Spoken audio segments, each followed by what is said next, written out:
ఇప్పుడు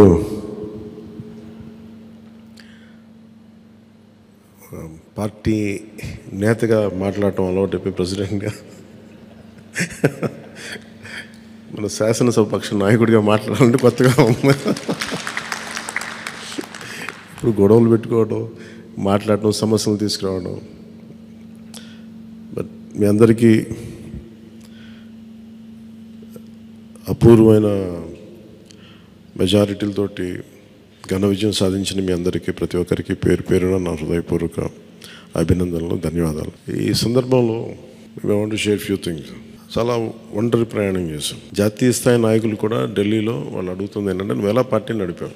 పార్టీ నడపడం మాకు తెలుసు కదా, అధికారం ఒక గుర్తింపు ఉన్న జాతీయ స్థాయి పార్టీలో ఉండి అసలు అధికారం లేకపోతే ఎంత కష్టమో మాకు తెలుసు. అలాంటిది మీరు not even recognised party, just registered party, మీరు ఎలా సస్టైన్ చేశారు ఇంతకాలం? వాళ్ళకి నేను ఒకటే చెప్పాను, మేమంటే ప్రేమించే జన సైనికులు, వీర మహిళలు, జనసేన మద్దతుదారులు, వారి వల్ల మేము బలంగా నిలబడగలిగాం. ఒక తీర్మానం నా సైడ్ నుంచి ఏంటంటే, ఈ ఘన విజయానికి కారకులైన, అంటే దశాబ్దంగా అన్ని ఒడిదుడుకుల్ని ఎదుర్కొంటూ దెబ్బతింటూ క్షేత్రస్థాయిలో అన్ని రకాలుగా ఇబ్బందులు పడుతూ మనకి మద్దతు ఇచ్చిన జన సైనికులకి, వీర మహిళలకి, జనసేన నాయకులందరికీ కూడా వారికి నా మనస్ఫూర్తిగా నా అభినందనలు తెలియజేస్తూ ఉన్నాను. మీరు లేకపోతే ఈ రోజున ఈ విజయం ఉండేది కాదు. అలాగే ఈ విజయం అసలు మనం చేసిన పోరాటానికి ముగ్ధులై 2019లో తప్పు చేసాం, ఈసారి ఎట్టి పరిస్థితుల్లో మేము తప్పు చేయమని ప్రతి ఒక్కరూ ఒక 100 మందిలో కలిస్తే 100 మంది చెప్పేవాళ్ళు, ఒకళ్ళు కలిస్తే ఒకళ్ళు చెప్పేవాళ్ళు, ఏ మూలకెళ్ళి చెప్పేవాళ్ళు. ఈ రోజున మనందరికీ కూడా ఇంత భారీ మెజారిటీలు వచ్చినాయి అంటే, మనల్ని నమ్మిన ప్రజలందరికీ హృదయపూర్వకంగా మన ఈ మీటింగ్ తరపు నుంచి నేను వారికి నా కృతజ్ఞతలు, అభినందనలు తెలియజేస్తున్నాను. మనకి we have a great responsibility. అంటే నేను మొన్నదాకా మాట్లాడుతున్నప్పుడు అదొక పొలిటికల్ రెటారిక్ అనిపించుకోవచ్చు, but I believed in that and I believe in that. అంటే we have to bring back accountability and politics. జవాబుదారీతనం తిరిగి రాజకీయాల్లోకి తీసుకురావాలని. గొడవ పెట్టుకునేటప్పుడు అంటే మనోహర్ గారు మేము చాలాసార్లు మాట్లాడుకున్నప్పుడు, cooperation and confrontation is a part of democracy. సహకారం, సంఘర్షణ, ఎప్పుడు సహకరించాలి, ఎప్పుడు సంఘర్షించాలి అనేది అది ఆ సమస్యలను బట్టి వాటిని బట్టి. అంతేగాని ప్రతిసారి పోయినసారి ప్రభుత్వానికి కూడా చెప్పాను, మేము చాలా కన్స్ట్రక్టివ్గా ఉంటామని చెప్పి వాళ్ళకి అర్థం చేసుకోలేదు నా మాట, నా డెమోక్రటిక్ స్పిరిట్ని వాళ్ళు అర్థం చేసుకోలేదు ఆ రోజున. అలాగే ఇది కక్ష సాధింపులకి సమయం కాదు. ఇది ఇంత ఘన విజయం ప్రజల నిర్మాణానికి, లేదంటే వారికి అభివృద్ధికి, వారి అభ్యున్నతికి తప్ప ఇది ఒక వెండెట్టా గేమ్ కానీ, లేదంటే పగా ప్రతీకారాలు తీర్చుకోవడానికి గతంలో ఇలా చేశారు కాబట్టి మనం ఇలా చేయాలి, అలాంటి ఆలోచన ధోరణిని దయచేసి మనందరం దాన్ని ఎంకరేజ్ చేయకండి దయచేసి దాన్ని. అలాగే చాలా చాలా క్షేత్రస్థాయిలో ప్రతి ఒక్కరూ అందుబాటులో ఉన్నాం, నాతో సహా. ఈరోజున జాతీయ స్థాయిలో మరి మనం సాధించిన విజయాలు కూడా చెప్పుకోవాలి. చాలామంది పొలిటికల్ పార్టీ ప్రారంభించారు, మూసేశారు భారతదేశం మొత్తం మీద. ఈవెన్ ఫ్రమ్ పంజాబ్ నుంచి ఎవరు వచ్చి మాట్లాడుతున్నారు, వాళ్ళ అకాలీదళ్ ఫ్యాక్షన్ ఒకటి. మా నాన్నగారు స్టార్ట్ చేశారు, మేము స్టార్ట్ చేసి ఇనిషియేట్ చేసి ఆఫ్ చేసేసుకోవాల్సి వచ్చిందని. మన ఎన్నికలకి మనం సాధించింది from a registered political party నుంచి రికగ్నైజ్డ్ పొలిటికల్ పార్టీ. అండ్ రెండు, నెవర్ బిఫోర్ ఇన్ భారత్ పోటీ చేసిన అన్ని స్థానాల్లో భారీ మెజారిటీలతోటి గెలుపొందటం, 100% స్ట్రైకింగ్ రేట్, 100%. అంటే మన మీద ఎంత విశ్వసనీయత ఉంది, అంటే ఎంత విశ్వాసం ఉంది ప్రజలకి, ఎంత నమ్మారు, ఇది వాళ్ళు చేసి చూపించారు. 2019లో ఎలక్షన్లు అయిపోయిన వెంటనే మేము తప్పు చేసాం, మేము నీకు నిలబడతాం అని చెప్పి, అది ఈ రోజున మనకి మద్దతుగా నిలిచిన ప్రజలందరికీ కూడా ఇంకొక మారు చాలా చాలా ప్రత్యేకమైన ధన్యవాదాలు. అలాగే 2 పార్లమెంట్లు కట్టాం.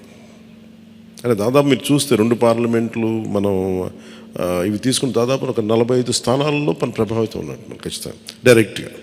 అలాగే మన టీడీపీ, మన ఎన్డీఏ కూటమిలో మిగతా పార్టీల విజయానికి కూడా మేము ఎంత బలంగా నిలబడ్డామో మీ అందరికీ తెలుస్తుంది. ఓట్ ట్రాన్స్ఫర్ ఎంత బాగా జరిగిందో. ఫస్ట్ టైం చాలా అవేకెండ్ ఓటింగ్ జరిగింది, చాలా రెస్పాన్సిబుల్ ఓటింగ్ జరిగింది.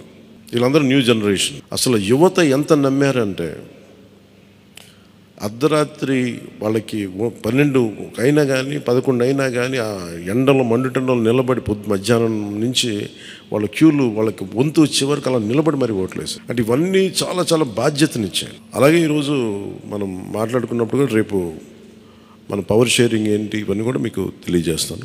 ఇది మన ప్రతి ఒక్కరికి నా ఉద్దేశం మనందరం అందుబాటులో ఉండాలి. అది మీరు మనందరం కలిపి ఒక సమిష్టిగా ఒక నిర్ణయం తీసుకుందాం, ఒక కమిటీగా ఏర్పడి ఎన్ని రోజుల్లో మనం నియోజకవర్గంలో అందుబాటులో ఉండాలి. అలాగే ప్రభుత్వానికి సంబంధించి సమస్యలకు సంబంధించి ప్రజలకి ఎంతంత ఏ అవసరాలు ఉంటే మనం ఎలా అనుసంధానం చేసుకోవాలి మిగతా మన ఎన్డీఏ పార్ట్నర్స్ తోటి. అలాగే కేంద్రంలో ఇప్పుడు మనకి చాలా చోట్ల మన నియోజకవర్గాల్లో బ్రిడ్జ్ ఒక్కోసారి ఓవర్ బ్రిడ్జెస్ కానీ ఇవన్నీ కేంద్ర పరిధిలో ఉంటాయి. అవన్నీ మీరు చేయాల్సింది ఏంటంటే మన నియోజకవర్గపు సమస్యలు ప్రాధాన్యత అంటే యాజ్ పర్ ప్లీజ్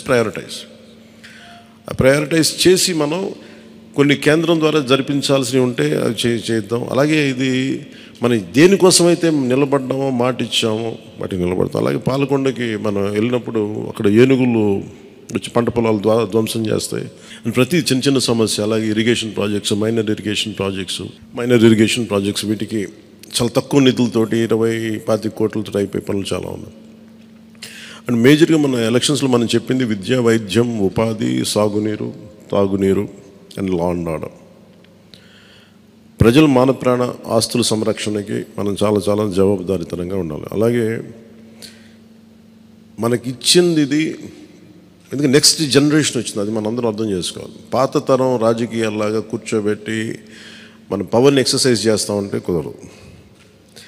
ఎందుకంటే ప్రజలు ఎంత మద్దతుగా నిలబడ్డారో వాళ్ళు అంతే బలంతో మనం నిలదీయగలరు. అది మనం దయచేసి మర్చిపోతుంది. నాతో సహా నేను మర్చిపోదాన్ని.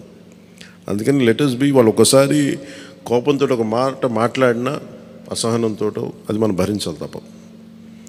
అలాగే విమర్శించేటప్పుడు కూడా దయచేసి అది పర్సనల్ అటాక్స్ ఎవరికి కలగండి. వాళ్ళని మీరు చూశారు కదా, పోయినసారి ఆయన గత ప్రభుత్వాన్ని హ్యాండిల్ చేసిన ముఖ్యమంత్రి గారు ఎన్ని మాట్లాడి నేను ఎందుకు స్పందించలేదు వ్యక్తిగతంగా అంటే అది ఆ ప్రెసిడెంట్ ఆపేద్దామని మనం ఎక్కడ చేయాలి.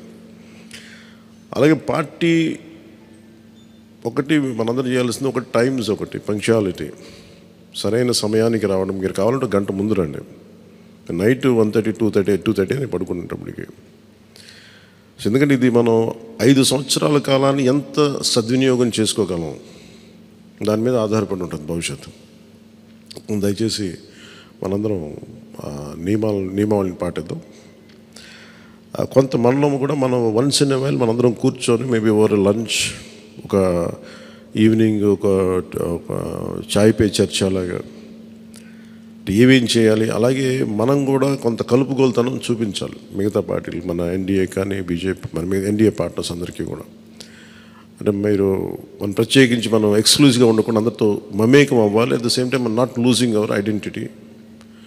అందుకని ఇవన్నీ దృష్టిలో పెట్టుకొని ఇప్పుడు మనం ఢిల్లీలో మనం చేసినట్టుగా మన ప్రధానమంత్రి గారి పేరుని నన్ను కూడా ప్రతిపాదించినట్టుగా ఈ రోజున రాష్ట్ర ఎన్డీఏ నాయకులు మనం ఎన్నుకోవాలి. మీ అందరికీ ఇంకొక మారు ధన్యవాదాలు తెలుపుకుంటాం. Thank you. జై హింద్.